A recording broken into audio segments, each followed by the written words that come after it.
Today we have only two issues to address. The first issue is to appraise you on the health status of our party leader, Dr. Kizza Besigye. And the second issue is to appraise you about our comrade, our fellow leader, Sam Mugumya, who was abducted about 1 year ago and has never been seen again, who was captured in with a video which has now become viral, and we shall talk about that one too.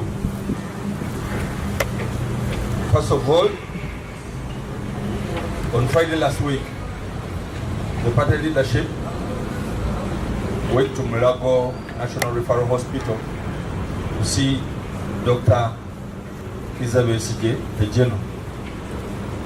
You will remember that Dr. Besigye collapsed and went into coma. You remember that he was rushed to Dr. Besigye collapsed the military hospital and went into coma, where you remember that he was rushed and was referred from again the military national and went into coma, where you remember that he was rushed and was referred from again the military national and went into coma, dissatisfied, where you remember that he was rushed and was referred from again the military national and went into dissatisfied, where you remember that he was rushed and was referred from again the High Court, the military national and went into dissatisfied, where you remember that he was rushed and was referred from, including myself, including Dr. Kamara, and including Dr. Olive Kosinje, his own sister, who are medical doctors who could have saved the situation. You will remember that, and we told you so, that we were denied access to him at that very time. On Friday, we visited the executive director, and in her office was the deputy executive director, who confirmed that he was still in ICU and he was being fed through a nasogastric tube, was catheterized and was still on oxygen. Subsequently, we have been told that he has now been admitted on 6th floor and is out of the intensive care unit, but still feeding through a nasogastric tube, and he hardly recognizes people. Therefore, his cognitive functions have not yet come back to normal. We continue to pray that God saves Dr. Besigye so that he survives this onslaught. It is not about his life alone, because Dr. Besigye is dying for all of us. He could not have collapsed in the courts of law, in the court of law, if it were not for fighting for justice.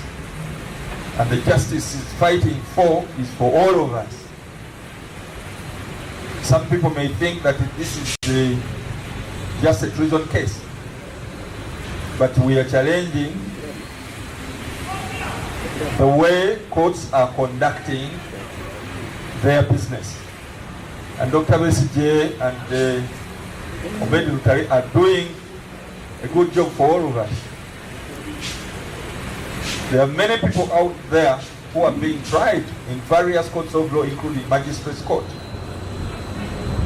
but they are denied rights even to speak for themselves. Many magistrates would want people to speak through their lawyers. The people cannot afford them. Let people know that the challenge that Dr. Besigye is putting across, fighting for human rights, fighting for fair trial, it is not for himself alone. It is for all of us. When Besigye collapses in the courts of law, protesting against unfair trial, it is not for himself alone. It is for all of us, for Uganda, so that we can challenge status quo. Let them know that they must cleanse themselves. Recently, we wrote to the Chief Justice, all of us, political party leaders, wrote to the Chief Justice because we want to engage him on salient issues on how the judiciary is being managed under his hand and how the judiciary is going to the dogs under his watch. He has not replied yet, and we are doing all what it takes to ensure that we get his audience. They derive their power of education from the people, and we are the people. It is the people who grant them the opportunity to serve in those privileged positions. And therefore, when leaders of this polity request for an engagement, we don't see why Flavian Zeija, Chief Justice, doesn't grant this engagement so that we can highlight what he seems not to see. Maybe that engagement would save the way the judiciary runs business. And many people's lives will be saved. Dr. Besigye led the way to protest against unfair trial orchestrated by High Court, presided over Justice Emmanuel Baguma, another white fellow who came to make money out of it. So we continue to pray for Dr. Besigye, and we ask everybody to pray for Dr. Besigye. We continue to mobilize all power centers in this country to continue to engage the powers that be so that they don't take this country to the dogs. We continue to mobilize all Ugandans to stand up.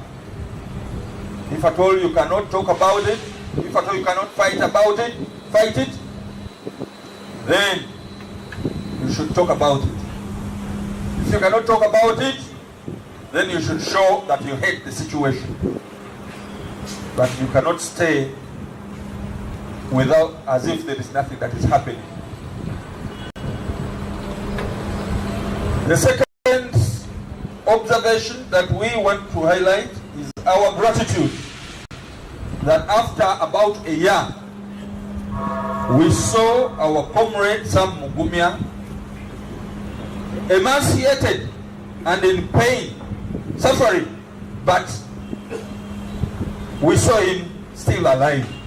He's not dead. We want to thank the courageous soul that captured a video of Sam Mugumya suffering in the dungeons, in the basements, wherever he is, and had the courage to let the world know that Sam Mugumya is still living in pain, emaciated, and suffering under the entertainment of those in power, those with guns, and his captors. We are glad that this video is now viral and global. And I believe it has captured the attention of President Museveni. I have tweeted about it, and many people have also done the same. We are calling upon Jaja that Mr. Museveni, President of Uganda, Commander-in-Chief of the Armed Forces, Fountain of Honor, we are calling upon grandfather, as you want to be known today, that your grandson Sam Mugumya is suffering in the dungeon under the hands of the forces that you are commanding. It's a very big shame that the state, President of Uganda, and the state continues to hold him the way he's being held. You will remember that when Commander-in-Chief of the Armed Forces, habeas corpus, Fountain of Honor, we are calling upon grandfather and demand the police or the military discloses that is all is suffering in the night, now in the hands where some of the forces that you are commanding. They all deny is a very big shame. Now there is no concern taken in state. We have been president of Uganda, and the state continues to hold him. The brother to General Kaida Utafire. You will remember that when Commander Kaida Utafire, the army forces founded of Uganda, we are going to put grandfather and demand being released. This brother has also been held on in the suffering. We are now being told that his brother Sam Musumia are in the same setting, probably in Kaseni. PFF would want to work with General Kaida Utafire because now we are all victims. I don't think that General Kaida Utafire, being a minister in this government, he would be that insensitive to the knowledge that his brother is still alive and somewhere where the emancipated Sam Mugumya is. We are in the boat together. The difference is that General Kaida Utafire is serving a government which is oppressing others, and we are outside the government which is oppressing the people, but we are in the same boat because we believe that General Kaida Utafire would not want to lose his brother. We also don't want to lose our community. Therefore, we are willing to work together. How I wish he was still Minister for Internal Affairs. But wherever he is, we shall want to work together because there are very many people who are in government whose people are being suppressed, whose people are being incarcerated, whose people are suffering under the closed hands of this government. Let us face it, all of us. Let us have a discussion on it, and let us fight injustice, and let us fight with all our might. Let us fight with all our might to ensure that Uganda is free for all of us. Let us fight for the freedom of us outside the prisons and those who are held in prison, because the Constitution guarantees their safety, and those who are holding them will be known to have violated the Constitution and they will face the law at one time.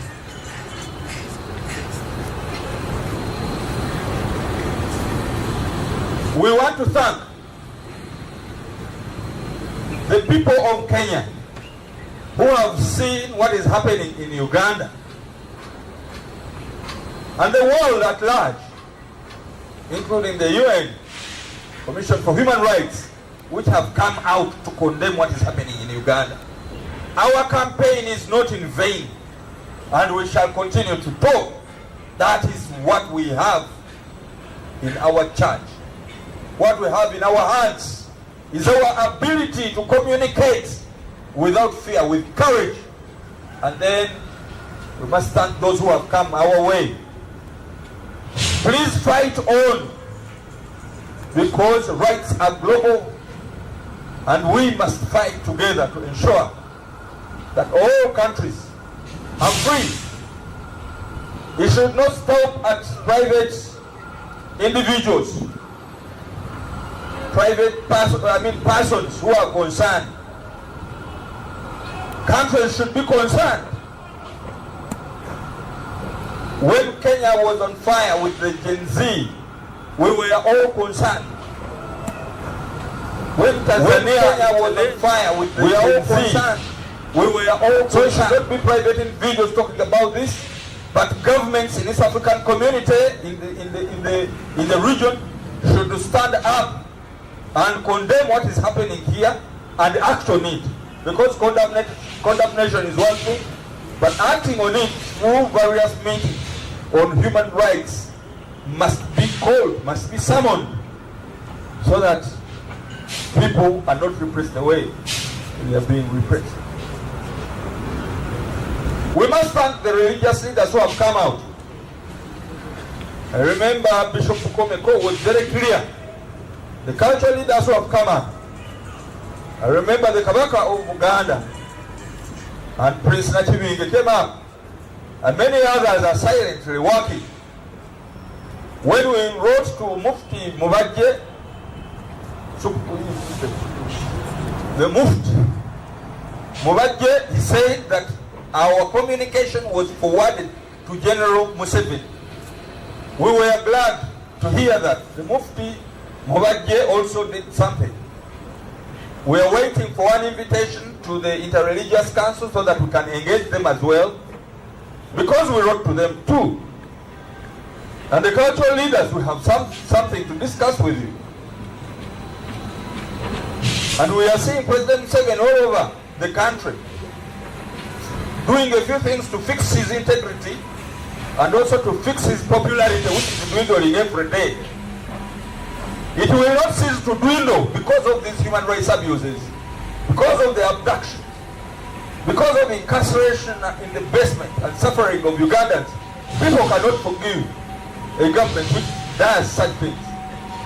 You may engage religious leaders, you may engage cultural leaders, you may engage people in the ghetto, you may engage people in the market, just to divert the attention of the people from the fact of the deterioration of human rights, abductions, incarcerations in unknown destinations.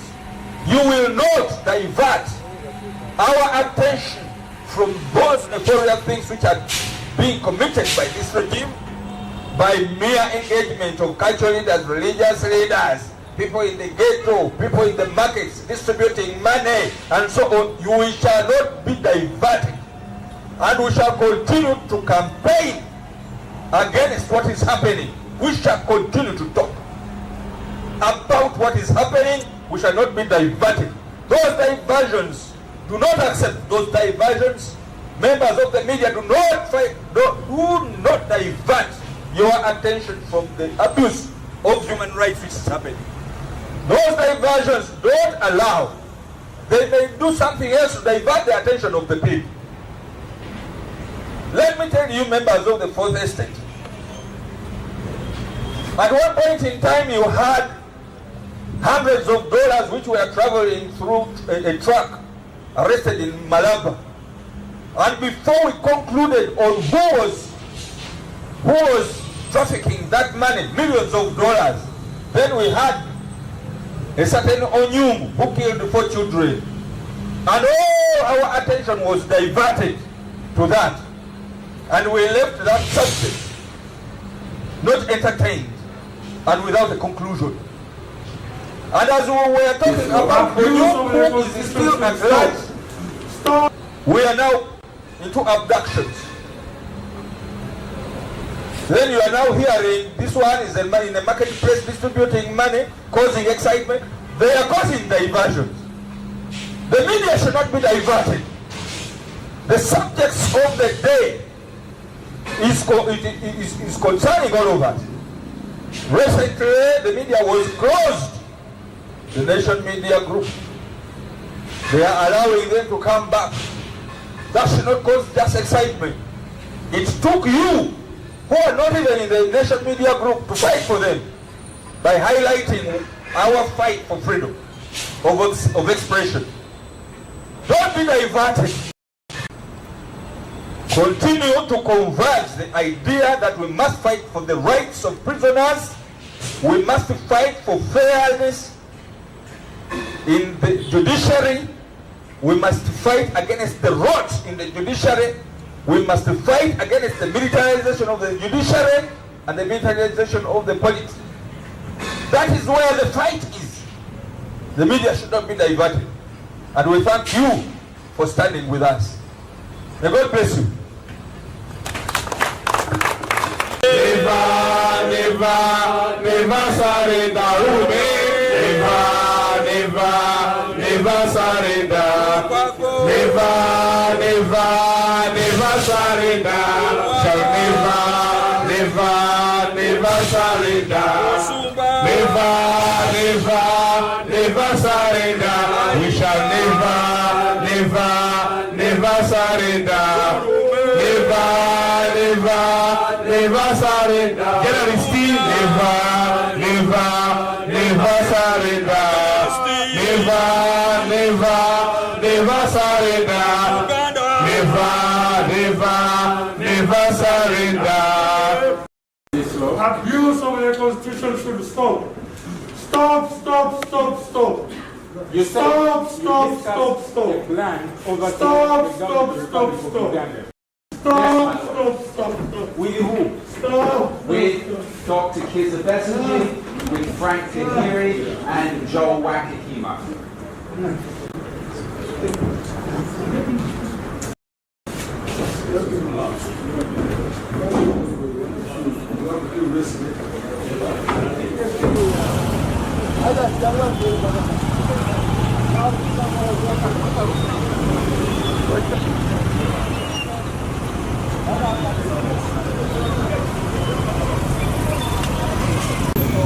Like any family, this is a painful moment for us.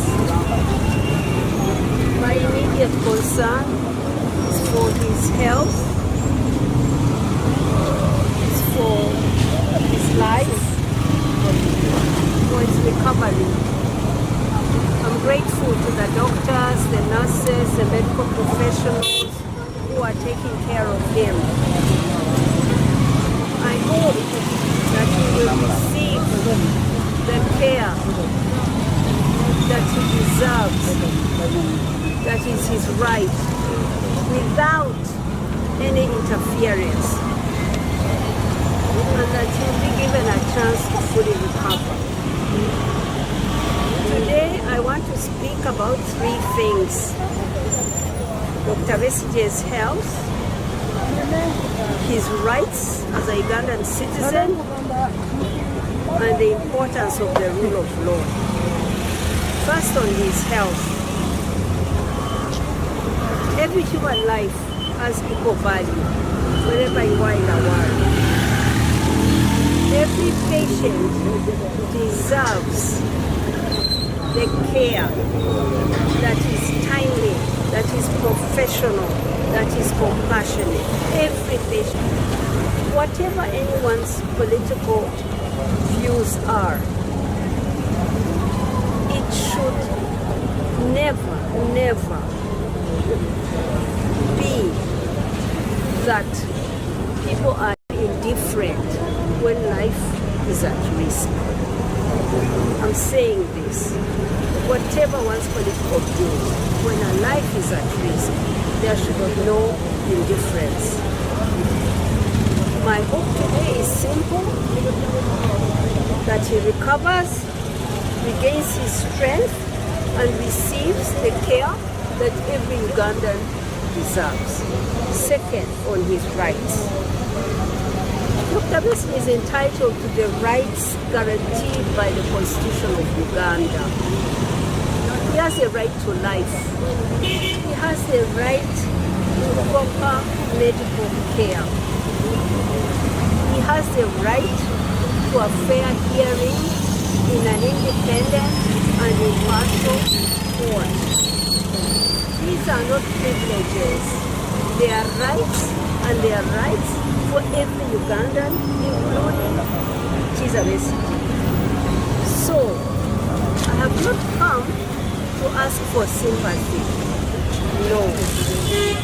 I have come to insist calmly but firmly that Dr. Kizza Besigye is entitled to every right and protection guaranteed by the Constitution of Uganda.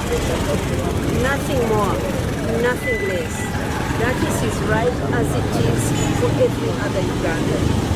So I'm not asking for favors. I'm not asking anyone to bend the law. I'm simply asking that the Constitution of Uganda is respected and is applied fairly and equally to Dr. Kizza Besigye. Dr. Kizza Besigye's rights, if they are ignored, then the rights of other Ugandans too are less secure. So his rights are tied to the rights of other Ugandans. We defend his rights as we defend rights of other Ugandans. Now third, the rule of law. We are a strong country when our institutions are independent and are guided by the Constitution and justice.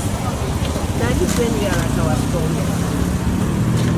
This moment should remind us that the rule of law exists to protect every citizen equally, no matter what your political opinion, no matter what your position in society. The true measure of a nation is not how well it treats those in power, but it is how it treats those who disagree with those in power.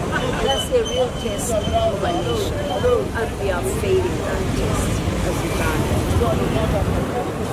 We want to build a Uganda where we are confident when we approach institutions that they are independent and they are guided only by the Constitution, only by the law and justice. So finally, I want you to know that you may want me to answer questions on politics or individuals, but today I do not wish to personalize this moment. This moment is about a man who's seriously ill, lying in a bed here in Lago Hospital.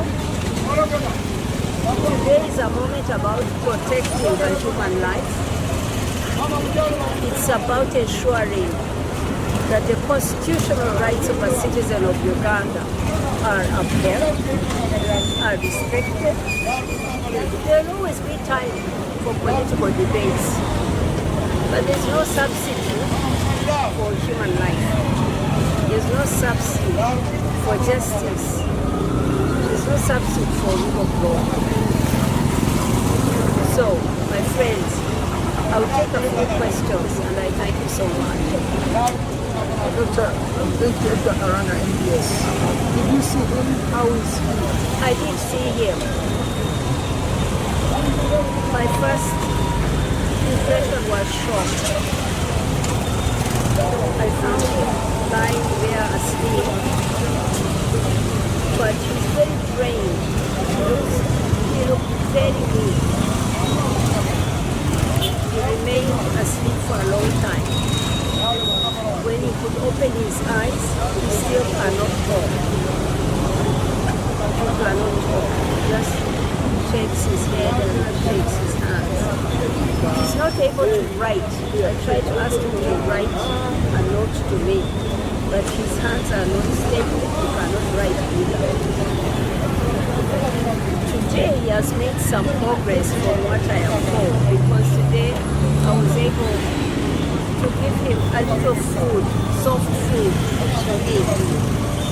And his family also, we prepared for him a soup. We had a little soup. For the first time, today is the first day they have removed the intravenous feeding. So today there was a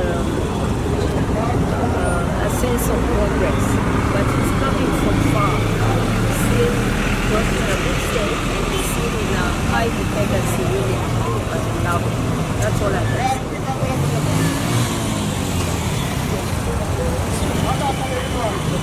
That's it. Thank you very much. I thank you.